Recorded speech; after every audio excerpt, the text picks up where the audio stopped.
Here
we go.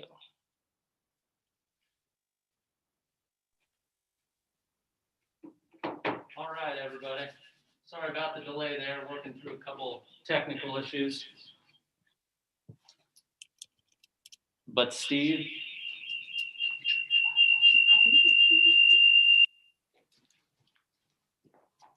I think we're ready to go. Okay, we'll call this meeting to order at 7:41 with roll call. Mr. Gertz. Here. Mrs. Klink. Mr. Kyle Miller. Here. Mr. Mullet. Here. Mr. Steve Miller. Here. Okay, a reminder to everyone that we're operating under a consent agenda. Mr. Bune, are there any guests to acknowledge that since I'm not there live? Yeah, nobody in person, but we do have the Highland golf team with us here, and we'll talk about them here shortly in the superintendent's report. Okay, wonderful. So we'll move to the approval of minutes, which everyone received from the October 20th meeting in Appendix A. We have, would entertain a motion to pass those minutes, approve those minutes. Okay, any questions or conversation about that? Roll call. Mrs. Klink. Mr. Gertz. Yes. Mr. Kyle Miller. Yes. Mr. Mullet. Yes. Mr. Steve Miller. Yes. Okay, approval of today's agenda, November 17th, which everyone have received a copy of. We need to approve today's agenda before we proceed. Would entertain a motion to approve it. I'll make that motion. Okay, any comments or discussion or questions on the agenda today? Okay, roll call. Mr. Mullet. Yes. Mr. Gertz. Mr. Kyle Miller. Yes. Mr. Steve Miller. Yes. Okay, Mr. Bune, superintendent's report. All right, just a few things here, and then we'll get to building reports, and then we'll wrap that time up with Amanda doing her 5-year forecast presentation. But just to start off with things, just think it's appropriate under kind of our current environment and circumstances, just to comment just a little bit on our things were connected to COVID, and in light of continued positives that are happening in the district and in the community, and those quarantines that also affect disruptions for school and kids and everything. We continue to stay the course and stay in course in person. That doesn't mean, I think people should also know that we're evaluating all options, you know, and in making those decisions and staying in constant communication with the health department. You know, should we have to move to a hybrid or remote model or a different model than what we're currently in. So just wanted to make a comment here at the beginning of the meeting, just to again, make sure everybody, both staff and parents, community is aware that, you know, it's something that it's a daily, weekly evaluation in terms of how we continue to stay in session and stay in person. And we continue to need everybody's help with, you know, staying home when you're not feeling well or someone in your household isn't feeling well, washing hands, wearing masks, and all those types of things. So I think it's important too as we, you know, head into the holiday season. So just wanted to start off with that comment, and then recognize a few students here. First, our KLM students of the week, Zoe Miller, Emily Troyer, Molly Schlabach, and Allie Weaver. So congratulations to those 4 Highland students there. Second there is a first reading of our, we're already starting to talk about 21-22, is a first reading of our 21-22 school calendar. That final draft then would be on the agenda in December for approval here. So we'll go ahead and move to building and supervisor reports. And I think we'll start with Mr. Sprang, with you at Highland there. You've got a nice group of young men there with you, and Coach Kaufman with our golf team. So we'll start there with you, Mr. Sprang. All right, great. Thank you, Mr. Bune, and good morning, everybody. I'm going to kind of stand off to the side here just to recognize our high school golf team. I want to just start by saying this group of young men and their coach definitely displayed a lot of resiliency this year. Their efforts and their hard work, without a doubt, paid off, and it paid off in a big way by a trip to the state tournament in Columbus at the end of the season. The team as a whole is made up of, I'm going to start here on the first person, Brookston Hummel, Kenny Weaver, Carter Mishler, Garrett Schauer, and online is golfer Nathan Klein. Nathan, if you could just kind of wave there, that'd be great. Excellent, thanks. And then finally, their coach, Austin Kaufman. The team was also coached by Jason Hummel as well. The team had a fantastic year, not only in the state tournament, but also in the regular season, winning many invitational tournaments and also performing well in the sectional and district tournament. A couple special recognitions. The team did finish up as runner-up in the state, which is fantastic. Really proud of them for coming together and performing well. And then also Brookston Hummel, junior Brookston Hummel, was the tournament medalist, and that means he won the whole thing. So he was a state champion for Division III, and also Carter Mishler was first team All-Ohio as well. So just really wanted to acknowledge these players and just tell them how proud we are of them, and tell them to keep up the hard work, and we're looking forward to another year next year. So I appreciate the opportunity to share this with the board, and just would like to recognize them. Wonderful. Hey, CJ, maybe this is Steve. Just let me interrupt for a second before you move on. Hey, guys, and Mr. Kaufman, just on behalf of the board, incredible congratulations. You know, in any sport, it is difficult in the state of Ohio. The state of Ohio takes their sports pretty seriously. To go to state and to do it 2 years in a row, to go back to back is even harder. So congratulations. Very proud of you guys.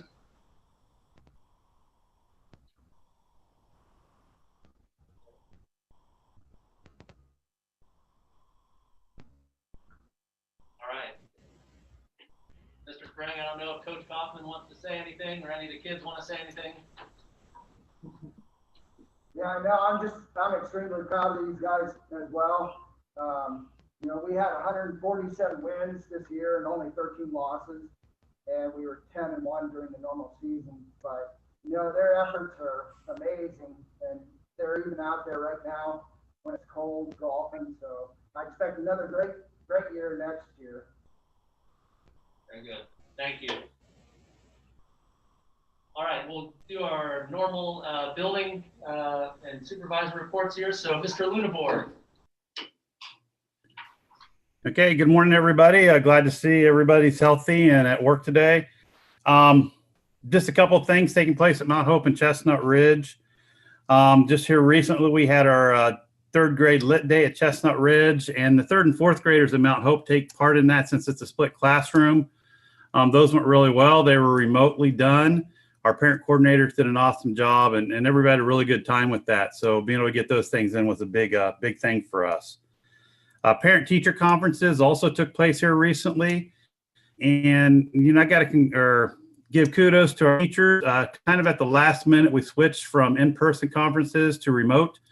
And they had about 4 or 5 days to get that set up and get that communication out to their parents. And we had almost 100% participation in that. And the parents were really appreciative that we were still making the effort to keep everybody safe, but still communicate about what their children are doing at school. So those went really well, and we're real happy with how the teachers handled those. Share at Christmas is taking place in our district. I know all buildings are collecting, but at Mount Hope and Chestnut Ridge, we actually take it a step further, and we actually do activities throughout the week. For example, Chestnut Ridge has kind of a little put together jail cell by Mr. Miller, where we're going to jail hunger, and we are putting all the foods in there. And if the students raise enough money for the Share Christmas as well, then I'm going to have to sit in the jail cell next Tuesday afternoon for a couple of hours. So the kids are looking forward to that and trying to reach that goal. But at both schools, we're doing activities like Pajama Day and bringing breakfast foods, Blackout Hunger, where everybody's wearing black that day, and so many different things that just gets the kids excited and also encourage them to donate and help out with the Share Christmas. So those are going really well. And then we had the poster bedroom contest here a couple weeks ago. I'm just amazed every year what the girls do with those. If you ever get a chance to see those, take the opportunity. I do know, I think they're on display at Kime Lumber this week, the bedrooms, and just what the girls do with those, I could never do it. So it's amazing what they put together. And then finally, monthly, we are working on one of the 7 habits for Leader and Me, and this month is the third habit, which is put first things first. And we are teaching the students work first, play later, and get our most important things done. So a lot of things happen in our buildings, and appreciate the effort from our teachers and staff. Thanks. All right, thanks, Mr. Lunabor. Mr. Travis. Good morning, everyone. I also want to start with a thank you to teachers, staff, and students for their efforts and flexibility this year, especially over the last month. Appreciate all they're doing to keep us open. We also had third grade literature lit day at Flat Ridge on Tuesday last week, and had Kathy and Jenny zoomed in to the third grade class. I think they had a good time with that, so thank you for that. In-view tests at grades 2 and 5 are almost completed. I just have one more student at Flat Ridge that needs to take that test because she was absent last week. And then Tyler Cook and I have been in a couple of meetings with Jenny Bell Williams, our Leader and Me coach, as we prepare to implement in January. And we'll continue those discussions with teachers at our IPC times here in the coming this week and next month as well. And I guess my biggest news is on Friday, the new tower went up at Flat Ridge, and that is a big deal. The climber climbed the tower yesterday to hook us up. So hopefully today or tomorrow, they will make some final adjustments and have us with new phones and internet running properly again. So that's big news at Flat Ridge. Thank you. Thanks, Mr. Travis. Mr. Haven. Yeah, good morning, everyone. First of all, I would like to share 3 things. Walnut Creek and Winesburg. Number one, I'd like to give just like the other administrators, give a shout out to our staff. It's been challenging, probably since October on, it's been challenging. Just keeping our building staffed. Support staff has been very flexible and sometimes doing roles that they're not used to doing. Teachers have been, classroom teachers have been doing a great job of helping reach our kids who are quarantined. We, at any given time, usually have about 20 kids quarantined at a time, and they take their planning time to put together lesson packets, communicate with parents.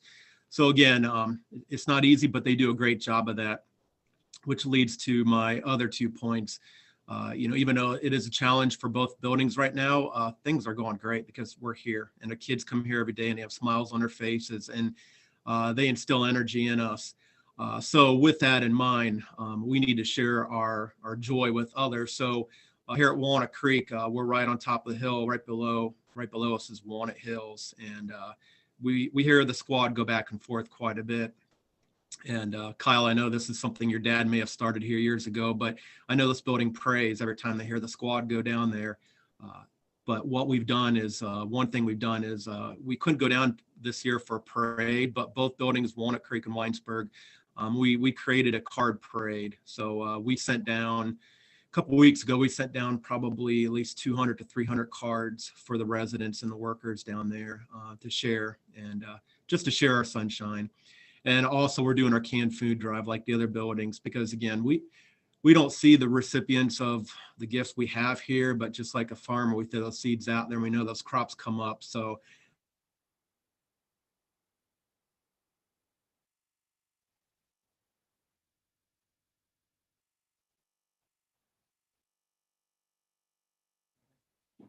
Thanks, Mr. Haven. Mr. Blocklinger. All right, good morning, everybody. I was afraid there. I saw Daryl froze up. I thought it might be him, but I think it was me. So hopefully I don't freeze. It's good to see all of you. I do want to, again, shout out to the staff. They're working really hard and doing a great job with the students, with quarantines coming and going, and we just appreciate all their efforts. We also last month, at the end of the month, held our first Hawk Talk. We did that. My Lighthouse team, that's a Hawk Talk with students, developed that, and I videoed it and pushed it out to parents so that they could see it. And so it went really well, and I want to thank the Lighthouse team and Mrs. Raber for her hard work with that. Share Christmas, we have also a student Lighthouse team that's called the Service Learning Team under the direction of Mrs. Beatty, and she is working hard with those kids to collect cans, and we have a scoreboard up charting progress, tracking that. And so just looking forward to the great things that they're doing with that Lighthouse team. And then finally, just thanks Miss Pooley, Mrs. Penfound, and Mr. Looney, working hard to figure out a way that we can do Christmas programs, video it and push those out to families so they can still see those. So I appreciate that and how they adjust, and all the staff who's willing to make some adjustments as well. So thanks, everybody. Thank you, Mr. Blocklinger. And Mr. Wilson. Just a couple things here. First of all, working to development and update federal policies and procedures within the manual, which is kind of a yearly thing here. The federal funding carryover allocations have been made, and those are set to go. So shouldn't see too much variance in our funds here for the balance of the year. The Terra Nova test, which was given in 2nd and 5th grade to identify gifted, is wrapping up, and the 3rd grade Cambium ELA tests have left the office and have been shipped. So that's a monumental piece there. With the 3rd grade, the retention policy for this year has been put on hold by the state. So basically, as we're looking at student test scores, there's no ramifications there for students that don't make the cut score. Retention, obviously, though, is still possible if the teacher, administrator, and the parents are in agreement with that. So that's one piece to keep in mind as we move forward here. Currently working on the ACT and the alternate assessment pre-ID files. Kind of hard to believe that we're already ordering those items. Continuing just to reevaluate teacher professional development opportunities here in the district, given our method of online this year, and just looking at the situation that we're all facing in totality here. So we keep revisiting that and tweaking and reevaluating there. And then lastly, the Title I staff has been working on producing mastery grids. These are items that cover specific skills and strategies that can be rolled out no matter what the learning environment for us may be. So shout out to them for working on that. And that is it for today. Thanks, everybody. Appreciate the updates, and it's good to hear lots of good things that are happening in our buildings and work that students and staff are doing here. So the next part here, we'll turn it over to Mandy for the 5-year forecast.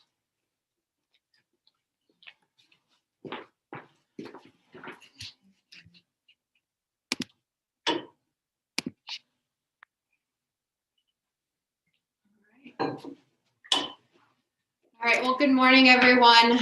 For those of you tuning in, just thanks for being here. Our 5-year forecast, the November forecast is really starting to look at the rest of this fiscal year. May forecast is then used as an update to this one. In our current environment, just to get started, I just want to make sure we're all on the same page and that we know that this could change at any moment. This information is up to date as of yesterday. I was still tweaking some numbers as information becomes available. The other thing I want to remind you about, this is general fund money only.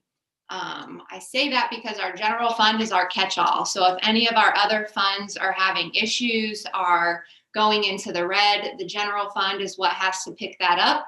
And then if federal funding is cut, which we have been seeing over the past couple of years, and we want to maintain our title programs that we have, general fund is going to be what will be taking the hit there. So just a couple of things to keep in mind. We've been very fortunate to get a lot of COVID relief dollars to help us maintain our operations here at the district, and we are putting all of those to good use. As of now, we don't really know about any additional money. So just depending on what happens with COVID and our learning environment here, we could definitely see more expenditures hitting the general fund than what we're planning for. Last thing I want to make note of is it's been hot in the news. The state of Ohio is trying to pass a new funding plan for schools. This could completely upend what we know in terms of state funding and completely change how we receive funds. That would definitely change a lot of things in this forecast. They're hoping to pass this bill by the end of this year of December. Likely, if it does pass, we don't know what that means for the budget. We won't know that until the biennium budget is released, which is set to be in the summer. Speculation is that it will take 6 years to fully implement this plan. So I don't want to get into the weeds on that, but just know that that definitely could impact what we see for this forecast. So to get started, we'll look at revenues first. A large portion of our revenues, as we all know, comes from our real estate property tax. We've been very fortunate in Holmes County, especially on the east side, just over the past handful of years to see really strong sales and transfers. I had a couple conversations with the county auditor and just asking if the pandemic has impacted this at all, and they are not concerned. We still continue to see those strong sales. If you recall, last year we went through a triennial update. And so from fiscal year 19 to 20, we actually saw an 11% increase in real estate taxes, which is very good news for our general fund. Due to just the conversations with the county auditor, fiscal year 21 numbers are estimates from her. And then moving forward, I've used conservative estimates with slightly bigger increases in fiscal year 23 and 24. And that is because we'll see a reappraisal in Holmes County. And then we'll also see a triennial update in Wayne County, where we do have some property. So as we look at that state money I briefly touched on, with our current budget, what we currently know funding to look like, our fiscal year 21 is set at last year's post-cut level. So after we took that big $430,000 cut from the state at the end of last fiscal year, that is what we are set to receive this school year. Again, with the uncertainty of everything, other items that come through the foundation, our preschool funding, we've set those at flat levels, just not knowing what's going to happen. Casino revenues is additional money we get from the state. Casinos were closed on March 14th through June 18th. So when you close down for a couple of months, obviously you're going to lose some revenue there. We did receive our first half payment for casino revenue this fiscal year, and it was about half of what we saw last year at this time. Depending on what happens with COVID, we all know things could be shut down again. People are unemployed. Definitely our casino revenues could continue to be impacted. So we are keeping our second payment equal to what we received this first time, and then just moderate increases over the forecast period as we hope that the economy can recover and people have more of that discretionary income. Through the foundation as well, we have a couple restricted aid sources for our poverty-based assistance and career tech. No communication from the state in our current model of how this could be affected, so I've kept those levels flat. These items definitely could be impacted by an update to our funding from the state. Other money that's coming from the state, but is actually more of tied to our local environment here, is our property tax allocation. These are tax relief programs run by the state that the state actually is picking up money from the taxpayer and paying it, as opposed to the taxpayer having to pay it. So this is directly tied to our real estate values. So as we know that our real estate values we're projecting to grow, we should see these numbers grow slightly as well over the forecast period.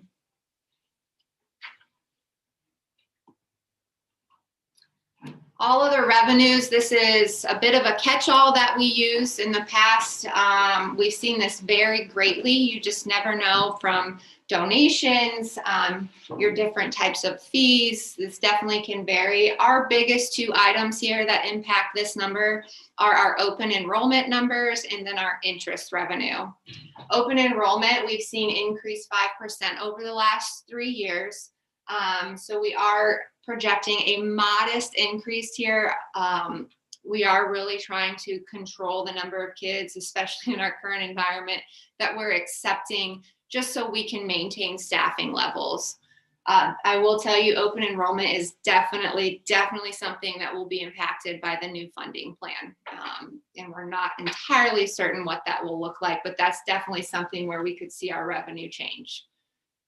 For our interest last year, we were very fortunate in fiscal year 20 to have, I believe, over $300,000 in interest. You can see for this year, after discussions with Meter, our portfolio manager, we're projecting 162 grand. So almost just over half of what we saw last year. And that is directly tied to our current climate and our environment. We were able to lock in some interest rates at the end of last fiscal year, but those interest rates are still pretty low, and we're currently seeing interest rates around 0%.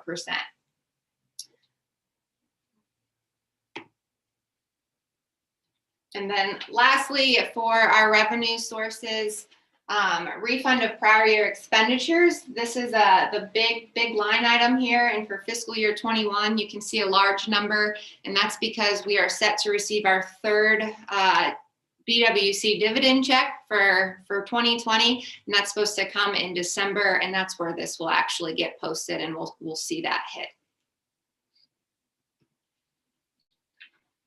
So when we look at revenues, I want to look at just our total operating receipts and see where our revenue sources are. The green bar there is our total revenue. The red is going to be our state revenue, and you can see that's been relatively flat since fiscal year 18, and we are projecting that to remain flat.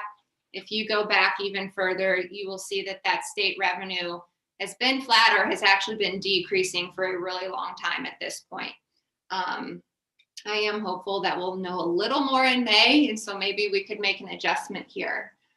So we are heavily funded locally, and we are just very grateful that we do have that real estate support. We look at this fiscal year specifically. This graph shows your blue areas are your local sources of revenue. So we're at about 73% being locally funded in the general fund. All right, so that's our revenues. So we'll move on to expenditures. Wages and benefits make up a large portion of our budget. If you look at that bottom graphic, you can see from fiscal year 18 throughout the forecast period, we're hovering right around 80% of wages and benefits being our total budget. So definitely very impactful to our bottom line. You can see wages have, for the most part, steadily increased through our historical period here. And we are projecting increases over the forecast period to account for step increases, educational movement across the columns, substitute costs, supplemental costs, and just some growth there. I will say this is a negotiating year as we move into fiscal year 22. So that is definitely something we'll see impact the forecast as well as we start talking with the Teachers Association. Benefits are often directly tied to our wages, so you can see those are increasing throughout the forecast period as well. Insurance is going to be the big thing to think about. As we know, in the insurance market, those costs are always rising. So just as a quick number, I've used 10% for our insurance cost to increase over the forecast period.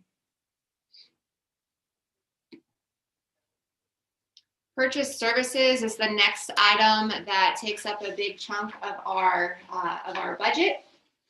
This encompasses our contracted services, outgoing student costs, and any utilities costs we have, and then just an other line item. Contracted services is the big one I want to talk about. Fiscal year 21, you can see a big decrease from fiscal year 20, and that is a result of our ESSER funding, which was part of the CARES Act relief funding. We were able to recode our handicap preschool to ESSER fund this year, which was about $310,000. So that'll be picked up through ESSER funding this year, but then next year we will see that come back to the general fund. We're also planning for website redevelopment to begin happening in fiscal year 22, which will have likely an initial cost of about $10,000, and then that will have an annual cost around $5,000 just moving forward. So we're accounting for that as well. Utilities, we all know in our everyday lives that those are always set to change. So definitely something we're always trying to monitor and stay on top of to see if we have any cost savings available there. Supplies and materials, not a huge portion of our budget, but definitely something that we can keep a pulse on, and especially in our current environment, as we have kids that are in quarantine, you know, utilizing different ways to reach them and maybe not always using all those normal supplies that we typically have to. Couple items to note. These first 3 years in the forecast period, you'll see larger numbers, and that is because we are due for a K-5 ELA curriculum update, costing around $250,000, with a large portion of that being paid for out of general fund. PI will be used for a little bit to supplement that. And then we also have 3 curriculum renewals in social studies, science, and math over the next 3 years. And those are going to run around $100,000 each. After that, there are no additional curriculum needs that we've identified as a team that we'll see. Again, depending on what our environment is, we never know what type of curriculum we might need to utilize to be able to reach those kids. In terms of all other supplies, this is updated as we know of for what we've already spent on COVID. We've actually, for our CRF fund, which was a separate fund for COVID supplies, money that had to be spent by the end of December, we have spent all that money already. And so any additional COVID supply needs would greatly impact this. Capital outlay and other objects. Capital outlay, we will see a general fund school bus purchase hit our books this year. We began planning for that in the spring. We've talked about that bus was delivered, and so that will show as an expenditure for this year. We are planning to continue to follow that model where a bus will be purchased out of permanent improvement every year. And then every other year, we will also purchase another bus out of general fund. So we'll see that across the forecast period. We also know that we have increasing technology needs because of our current situation and potential remote or hybrid models or different models that we may need to implement as COVID continues to evolve. So we definitely have budgeted for some increasing technology items. Other objects, this is where we have miscellaneous fees hit our books. This would be any fees from the auditors, legal fees, tuition reimbursement is coded here as well. And that will wrap us up. The one last thing, transfers, don't necessarily call it an expenditure, but it does affect our bottom line here. In fiscal year 20, if you remember, we ended up transferring $37,000 to the food service fund to bring that fund into cash positive to start this fiscal year, which per Ohio Revised Code, we have to. So we did start this year in our cafeteria fund in the black. The Summer Seamless Options Program is the federal government's program for lunches and breakfast reimbursement that has been extended through the end of the school year. And we're projecting to receive $532,000 in reimbursements, which is great. However, that is still under what our appropriations are in the food service fund for this year. If we were to go to hybrid, if we were to go remote, we would see that reimbursement number likely decline as the number of meals served would decline, as we would only have maybe half our students, or if we're fully remote, just a lot of variables there to try and project. So we are planning for up to a $100,000 transfer to the food service fund by the end of the fiscal year, just to ensure that we will remain in the black to start fiscal year 22. So the big line that most people always go to is line 6.01, and that's looking at our income, essentially our revenues over our expenses. Again, because of our property tax revenue, we are very, very fortunate that our bottom line is really in a healthy position here. With what we know today, we are projecting deficit spending to hit us in our final fiscal year of this forecast. But like I have mentioned a couple times already, if this fair school funding plan were to get implemented, if COVID were to take another turn, we know that this forecast would just be entirely different, and it could be entirely different in just a matter of weeks. So that's what I just kind of want to leave us with.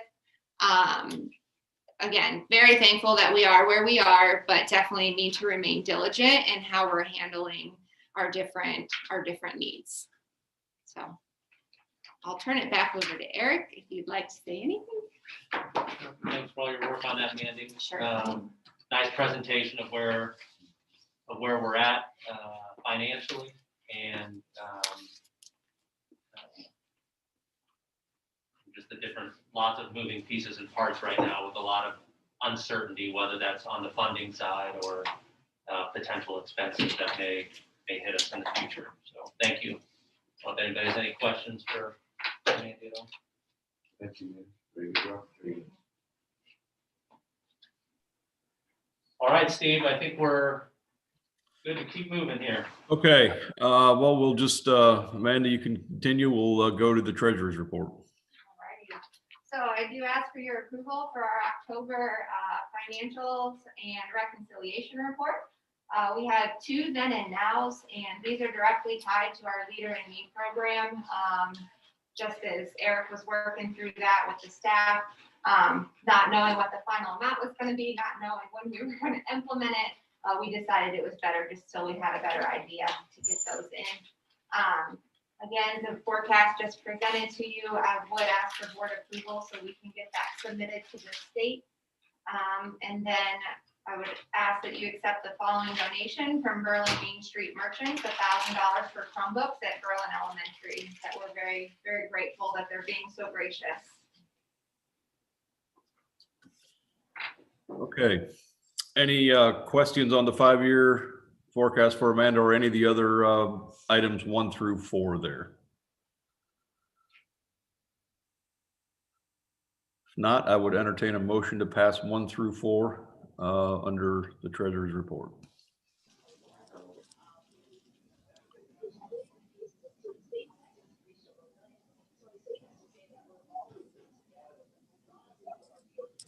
Couldn't hear. Was there a second there?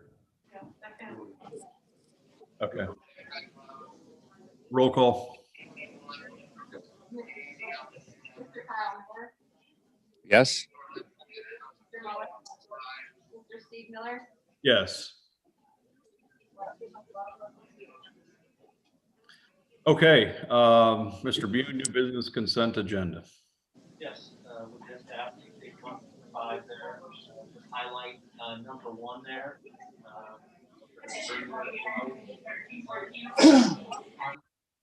We're going to be able to issue another premium holiday for the month of December for all staff again. We met with the Health Insurance Committee on Friday, reviewed some of those details with the committee, but you know, that's a good thing for everybody.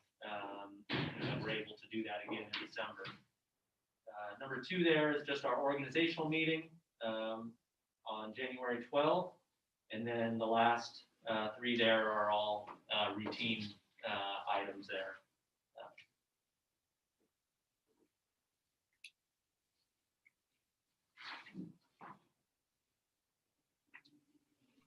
Okay, if I can find my mute button.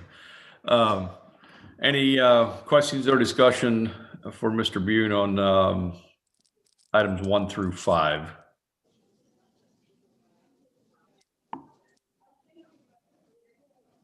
If not, would entertain a motion for approval to approve items 1 through 5. I'll make that vote. Okay, roll call. Mr. Mullet. Yes. Mr. Gerg. Mrs. Klink. Mr. Kyle Miller, Yes. Mr. Steve Miller, Yes.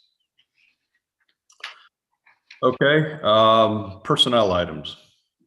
Personnel there, just 2 items there. One is John Whitmer, just approving John to continue on as our transportation assistant for this school year. The amount there is no different from prior years. This is the 3rd year he'll be doing this role for us, and he does a great job. And then just an update to our classified substitute list there on number 2. Okay, any questions or discussion on the 2 items under personnel list? If not, I would entertain a motion for approval.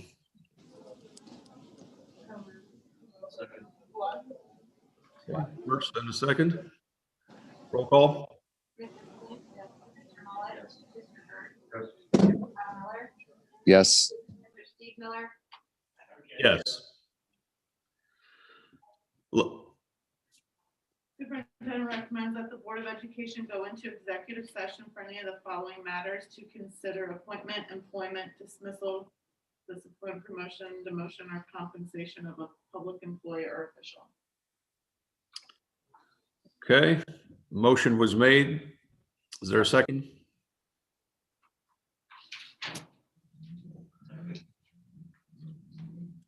A little hard time hearing. Did somebody second that? Yes. Thank you. Roll call. Mrs. Klink. Yes. Mr. Mullet, Yes. Mr. Gerg, Mr. Kyle Miller, Yes.